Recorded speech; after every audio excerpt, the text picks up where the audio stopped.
क्या है आध्यात्म? दर्शन, चिंतन धारा, विद्या या संस्कृति की परंपरागत विरासत। आध्यात्म दर्शन यानी जीवन का शाश्वत सत्य।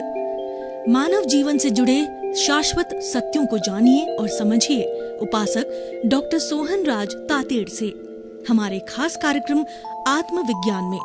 आत्मविज्ञान यानी सही दृष्टि, सही सोच। भाइयों और बहनों, मातृशक्ति को नमन। चैनल 24+ न्यूज के आध्यात्मिक कार्यक्रम आत्मविज्ञान साइंस ऑफ द सोल में आपका हार्दिक स्वागत है, अभिनंदन है, सत्कार है। इस कार्यक्रम के तहत हम आपको सही दृष्टि, सही सोच, राइट विजन, राइट थिंकिंग की ओर ले जाएंगे और आपको अल्टीमेट ट्रुथ बताएंगे। What is the ultimate reality? Who are you? From where you came? From where you are to go? What is the nature? What are the rules of the nature? सब चीजें आपको बताएंगे। सनातन सत्य क्या है, कुदरत का कानून क्या है, आप कौन हो, आपको क्या करना है और क्या छोड़ना है, क्या लेना है, इन सब बातों का स्पष्टीकरण हम आत्मविज्ञान में करते हैं। और इसके अंदर सैकड़ों एपिसोड्स के माध्यम से प्रतिदिन आपका ब्रेन वॉश करके आपको बताएंगे कि आप एक अच्छी इंसान बनो और आपका ये भाव भी सुधर जाए और अगला भाव भी सुधर जाए। ऐसी प्रक्रिया आपको बताएंगे। तो इसी क्रम के अंदर आज हम बहुत सुंदर विषय इससे जुड़ा हुआ ले रहे हैं। वो विषय है चार गति। भाई और बहनों, बहुत ही सुंदर विषय है कि हमारा जो ये जीव है, हमारी जो आत्मा है, ये चार गति में भटकता रहता है। चार गति 84 लाख जीवा योनि ये पूरा बना। चार गति कौन सी होती है? नरक गति, तिर्यंच गति, मनुष्य गति और देव गति। और 84 लाख जीवा योनि, इन चारों में उत्पत्ति स्थान है, जहां पर that is the origin of the taking birth. वो मैं आत्मा की संख्याएं नहीं बता रहा हूं, मैं जीवों प्राणियों की संख्या नहीं बता रहा हूं, वो तो इन्फिनिटी है। ईश्वर को भी मालूम नहीं कि सृष्टि के अंदर कुल कितने प्राणी हैं, पर चार गति मालूम है, 84 लाख जीवा योनि है। ये हमारे भारत के हर धार्मिक ग्रंथ के अंदर लिखा हुआ है, हम मानते हैं। चार गति। अब ये नरक गति कैसे मिलती है? ये गतियां कैसे मिलती है? इस जीवन के अंदर हम किस तरीके के कर्म करते हैं, उसी के अनुसार हमारा अगला गति का बंध होता है। और ये शरीर हम कितने वर्ष तक भोगेंगे, ये आयुष्य कर्म हम साथ में लेके आए। निश्चित समय पर, निश्चित टाइम के 1 सेकंड क्या, पलक झपे जितना भी वो आगे पीछे आयुष्य नहीं होगा। और इस आत्मा को उस पर्टिकुलर समय के अंदर ये शरीर छोड़ना पड़ेगा और इस शरीर को जला दिया जाएगा और आत्मा जो दूसरे शरीर के अंदर जन्म ले लेगी। अब नरक गति कहाँ पर है? ये चारों गतियां हमारी सृष्टि के अंदर है, हमारी इस पृथ्वी के ऊपर है। नरक गति के जो जीव होते हैं वो हमारे पृथ्वी के भीतर अंडरग्राउंड जो है पाताल लोक है, पाताल लोक मान लीजिए, उस पाताल लोक के अंदर नरक गति है। ये 7 तरह की नारकी होती है।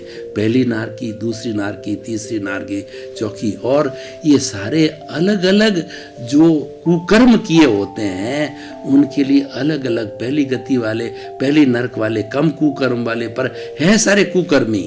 और 7वीं नरक वाले तो अत्यंत भयंकर कुकर्मी होते हैं, भयंकर कुकर्मी। और 7वीं पहली नारकी के अंदर कम ठंड होती है, वहाँ प्रकाश भी है। दूसरी तीसरी तक जो प्रकाश भी, और तीसरी नारकी तक हमारे मित्र जो कोई भी देवगण होते हैं, वो जीव के मित्र गण आते हैं, वो उनके साथ के अंदर उनके, क्योंकि ये सारा कुकर्म किए होते हैं और कुकर्म ही भोगना होता है, तो ऐसे देव भी होते हैं जो आपस में भैंसों की तरह लड़ाते हैं, एक दूसरे का रक्त चूसता है, दूसरे को काटता। 24 घंटे हम कहते हैं ये यार नारकी का जीवन है। नारकी का जीवन में क्या होती है? कलह होती है, एक दूसरे से लड़ाई करता है, झगड़ा करता है, प्रेम का नाम तक नहीं होता है। तो 7वीं ही नारकी में कलह चलती है। ज्यों ज्यों नारकी की संख्या एक से दूसरे से बढ़ती, इंटेंसिटी ऑफ द कलह, इंटेंसिटी ऑफ द झगड़ा वो बढ़ता जाता है। और इन सातों नारकियों में धीरे धीरे जो नीची नारकी हैं, सातवीं नारकी को अगर पकड़ूं तो इसमें रत्न, शर्करा, बालू का पंग, धूप, तमो, तमा, अद्दो, विस्तृता, 7 अलग अलग नाम हैं।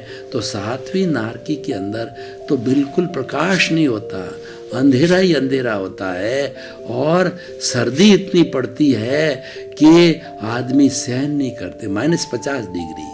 और नारकियों के अंदर गर्मी इतनी पड़ती है कि -100 +100 डिग्री सेंटीग्रेड, पानी उबलता जैसा इतनी गर्मी पड़ती है। यानी ये सब दुख ही दुख है। नारकी का अर्थ होता है दुख। अब व्यक्ति नरक गति में कैसे जाता है, वो कौन से कर्म करता है?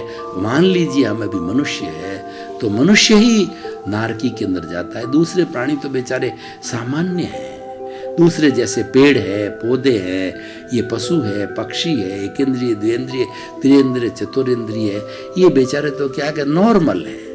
कोई भी जो जैसे डाकू होता है, डाकू एक तो बड़ा डाकू होता है जो करोड़ों अरबों के डाके डालता है, और एक बेचारा पॉकेट मार होता है, छोटी छोटी डकैती करता है और वो किसी के छोटे रुपए लेता है, छोटी छोटी चोरियां करता है।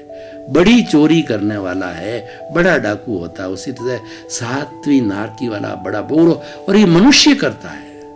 नारकी के अंदर केवल मनुष्य जीव जाता है, क्योंकि मनुष्य अपनी बुद्धि का सदुपयोग करे स्वर्ग में जाता है और बहुत ज्यादा अपने अस्तित्व की जानकारी करे, सज्जन बन जाता है, साधु बन जाता है।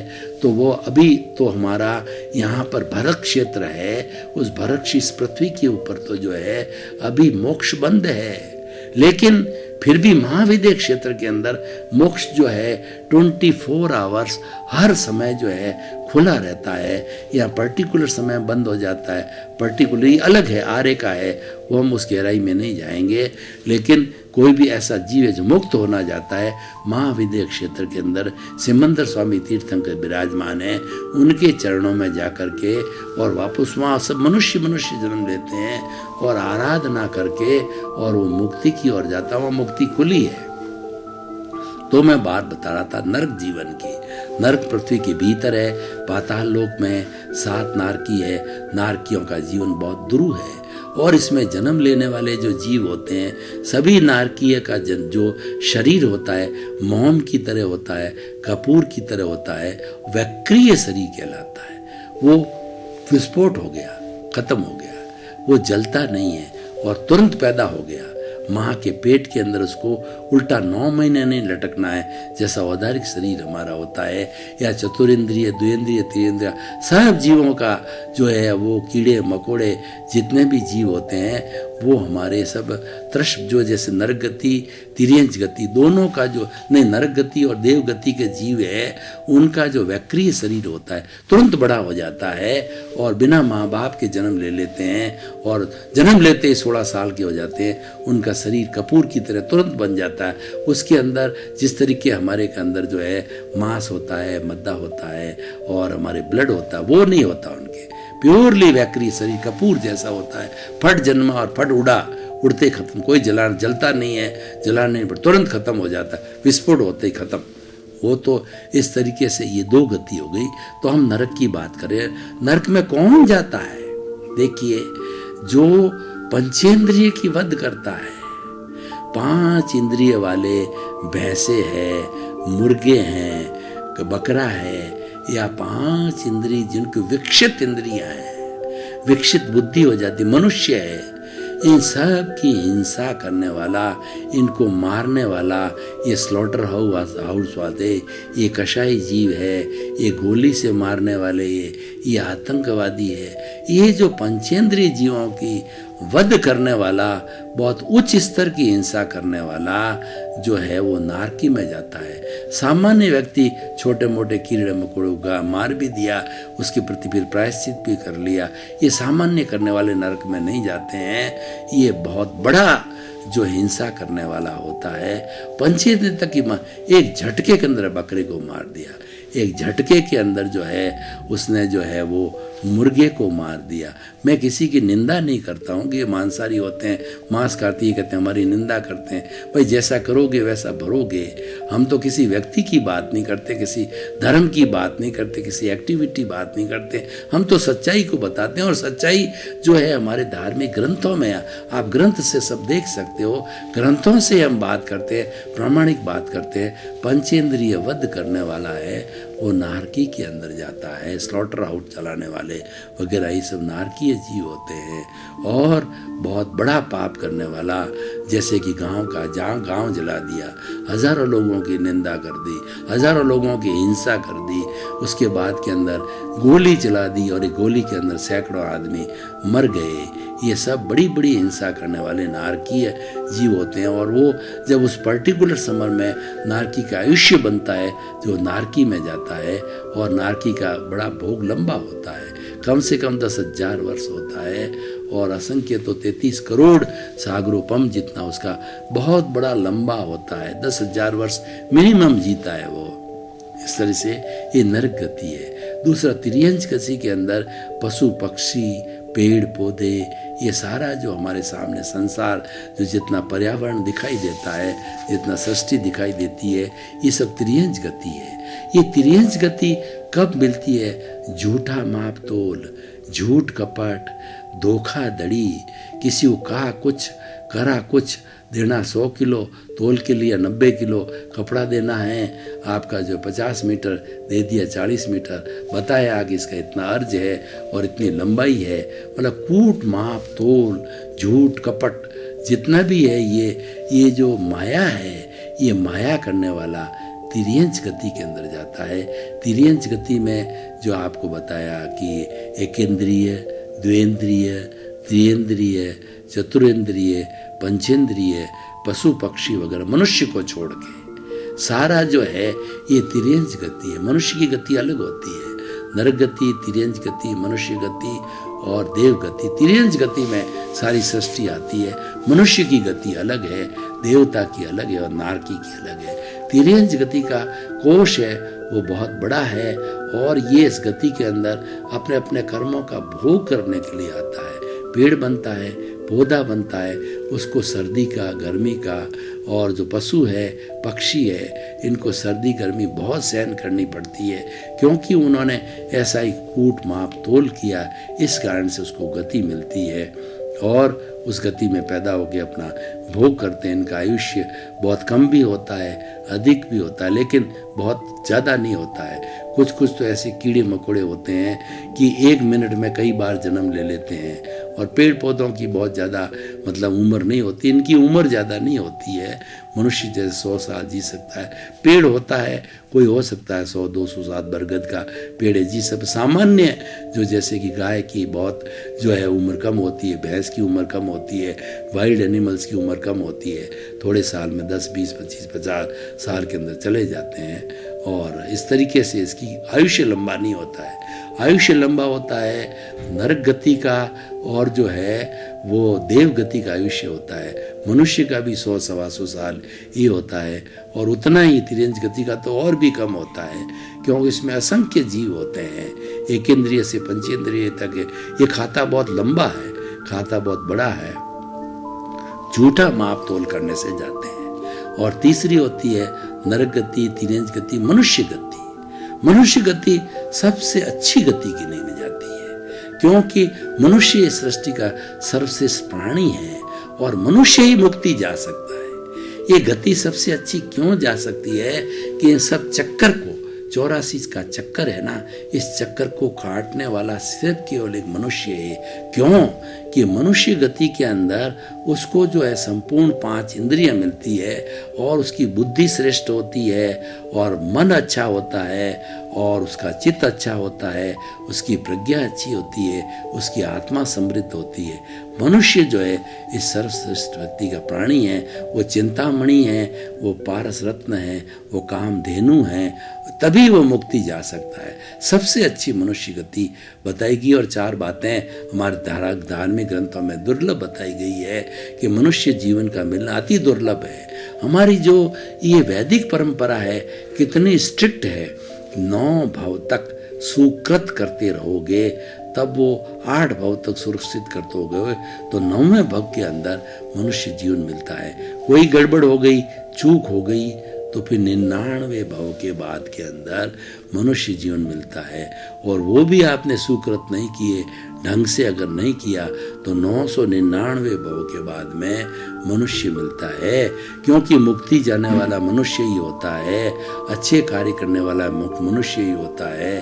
तो इसीलिए इतना बड़ा ये भाव दुर्लभ है। 4 बातें दुर्लभ है। मनुष्य जीवन का मिलना बहुत दुर्लभ है। मनुष्य जीवन के बाद के अंदर ईश्वर की भक्ति करने का चांस मिलना, ईश्वर के दर्शन होना, ईश्वर की बात सुनाने वाला, मंदिर जाने का ऐसा चांस मिलना, ये हर एक को नहीं मिलता। मनुष्य बहुत से हैं, पर ईश्वर प्रणिधान का चांस बहुत कम लोगों को मिलता है। और तीसरा, ईश्वर में श्रद्धा होना, स्वयं में श्रद्धा होना, अपने स्वरूप की श्रद्धा होना, धर्म में श्रद्धा होना, ये बहुत बड़ी बात है। और चौथी है उसको आत्मसात करना।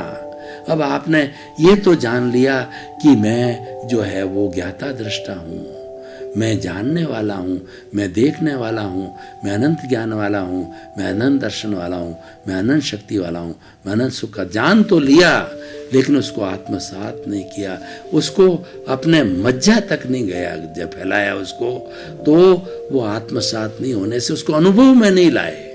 चीज अनुभव में आनी चाहिए, क्योंकि केवल ज्ञान अनुभव से होता है। और जब व्यक्ति को सच्चा ज्ञान मिल जाता है, ज्ञानी मिल जाते हैं, उसको जो महात्मा बना देते हैं, ज्ञान दे देते हैं, तो ज्ञान देते समय में 100% प्रतीति पैदा कर देते हैं ज्ञान वाले व्यक्ति को कि नहीं, तुम तो वास्तव के अंदर एक आत्म स्वरूप हो। ये प्रतीति बैठ जाती है, ये भीतर जो है वो एक बात पक्की बैठ जाती है, कोई संशय समाप्त हो जाता है कि तुम आत्म स्वरूप हो। क्योंकि अहंकार विलय हो जाता है, कर्ता भाव समाप्त हो जाता है, वो अकर्ता हो जाता है, अहंकार विलय हो जाता है, नए कर्मों का बंधन ही होता है। प्रतीति बैठ जाती है कि तुम तो आत्मज्ञानी हो, आत्मा हो। और उसके साथ साथ में ज्ञान के साथ साथ में 15%, ये मनुष्य होने की बात कर रहा हूँ, 15% जो है उनको जो जागृति पैदा कर देते हैं कि जो है अब तुम हर वक्त जागृति, हमने बीज बो दिया है, अब जागृति आप बढ़ाते रहो, हर वक्त चिंतन करो, 24 घंटे भेद विज्ञान करो। शरीर अलग, आत्मा अलग, मैं तो आत्मा हूँ, शरीर के अंदर बैठा हूँ पर फिर भी अलग हूँ। शरीर तो मेरा पड़ोसी है, ये करने वाला है और ये भोगने वाला है, और मैं अलग हूँ, मैं तो जानने वाला हूँ, मैं तो देखने वाला हूँ, मैं तो ज्ञाता हूँ, मैं तो दृष्टा हूँ। क्या देख रहा हूँ? मैं तो इसको दे रहा हूँ। भगवान महावीर की 12.5 वर्ष की जो तब अपने बुद्ध को 12.5 वर्ष की तपस्या में उन्होंने सिर्फ अपने पुद्गल को देखा, अपने शरीर के एक एक परमाणु को देखा, ये क्या कर रहा है, देखते रहे, कर्म शरीर को देखते रहे, कर्म शरीर को धुनते रहे। जब उसको देखते रहे तो कर्म शरीर में निर्जरा होती गई। देखना संवर है। भगवान महावीर की 12.5 वर्ष की साधना संवर की साधना थी, इसलिए निर्जरा उसके साथ में जुड़ी रही और साढ़े 12 वर्ष की अवस्था के अंदर सारे कर्म के परमाणुओं को धोया, सारी अशुद्धि को साफ किया, सारे कषाय राग द्वेष को साफ किया, और साफ करके वो जो केवल ज्ञानी बन गए और फिर सिद्ध मुक्त हो गए, तीर्थंकर बन गए। तो ये मनुष्य जीवन में होता है, ये सारी बातें मनुष्य जीवन में होता है। तो मनुष्य अगर सदुपयोग करे तो अच्छी गति को दुरुपयोग कर सकता तो नरक में ही जा सकता है। मनुष्य 4 गतियों में जा सकता है, नरक गति, तिर्यंच गति, देव गति, तीनों गतियों में मनुष्य जो है हर एक में जाता है। और बाकी पेड़ पौधे बेचारे उसी के जन्म वहीं के वहीं जन्मते, क्योंकि बुद्धि है उनकी डेवलप्ड नहीं है, वो कहाँ जाएंगे, ज़्यादा सोच ही नहीं है। वहीं पे पेड़ है तो वहीं पर खड़ा है, सर्दी पड़ गई तो उसने सहन कर लिया, गर्मी हो गई तो सहन कर दिया, हमने कार्बन डाइऑक्साइड छोड़ी, उसने लेके भोजन बनाया और भोजन लिया, अपन को छाया दे दी, समय पर फल दे दिया। बस इतना ही काम कर सकता है, क्योंकि वो एकेंद्रीय है, हम पंचेंद्रीय है, उत्कृष्ट बुद्धि है हमारे पास में। और जिसको ज्ञान मिल गया फिर तो कहना ही क्या, मोक्ष की नींव लग गई, वो मुक्ति भी प्राप्त कर सकता है। और अच्छे कार्य करके मुक्ति नहीं जाता है, हर अच्छा कार्य करने वाला इंसान इतना पुण्य जब संचय कर लेता है तो देवलोक हाजिर है। और पाप बहुत ज्यादा पंचेंद्रिय वध करके पाप इकट्ठे करता है, नारकी, एक्सट्रीम नारकी और एक्सट्रीम जो हमारा देवलोक और सुपर एक्सट्रीम है, वह हमारा मुक्ति है, वो मनुष्य जा सकता है। और तिर्यंच गति में कूट कपट करता है तो तिर्यंच गति में जाता है। ये मनुष्य जीवन बहुत उपयोगी है। वो सब जगह 84 लाख जीवा योनि में भटकता है, 4 गति में भटकता है। तो मैंने नर गति, तिर्यंच गति, मनुष्य गति, देव गति सबकी बातें करी। और मनुष्य गति कब होती है?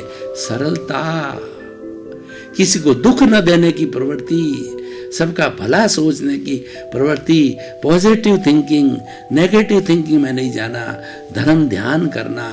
ऐसा व्यक्ति जो प्रसन्न रहता है, औरों को भी प्रसन्न रखता है, अपना परिवार का दायित्व अच्छा करता है, धोखाधड़ी नहीं करता, सरल रहता है।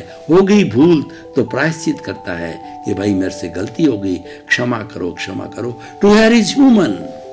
मनुष्य गलती का पुतला है, लेकिन जो गलती का एहसास कर लेता है, दूसरी बार गलती नहीं करता, वो मानव है। हर बार गलती करता रहे, वो दानव है। और गलती करे ही नहीं, ऐसा इंसान भगवान है, वो देव गति में जाता है। और हर बार बड़ी बड़ी भारी गलतियां करने वाला नर गति में जाता है। तो सारा कानून कुदरत का हमारे सामने है। हम जो कुछ भी मनुष्य जीवन में कर रहे हैं, ये लेकर के आए हैं, ये कर्म हम साथ में लेके आए हैं। तभी ये नरक गति, तिर्यंच गति, मनुष्य गति, देव गति में भटक। भाइयों, मैंने खोल खोल करके आपको बताया, ऐसा करोगे तो ऐसा होगा, ऐसा करोगे तो ऐसा होगा, जैसा बोओगे वैसा पाओगे, जैसी करनी वैसी बननी। अब निर्णय आपके हाथ में। बहुत बहुत धन्यवाद भाइयों आपका कि आप हमारा ये साइंस ऑफ द सोल, ये हमारा आत्म विज्ञान आप सुन रहे हो, आप इसको समझ रहे हो, तो आप इसको समझते रहिए, देखते रहिए। आपके कर्मों की निर्जरा होगी, आपको अच्छी अच्छी चीजें मिलेगी। और जितना आपका मनुष्य जीवन चला गया, शेष जीवन को धन्य कर सकते हो, शॉर्ट पीरियड में बहुत बड़ा काम कर सकते हो। इसीलिए आपको आत्मविज्ञान, सही दृष्टि, सही सोच, right vision, right thinking, the science of the soul आपको दिया गया है। तो इसी क्रम में ये सुनते रहिए और आपने अपने जीवन को धन्य बनाइए। आपके प्रति मंगल भावना, शुभकामना। आत्मविज्ञान में आत्मविज्ञान यानी सही दृष्टि, सही सोच।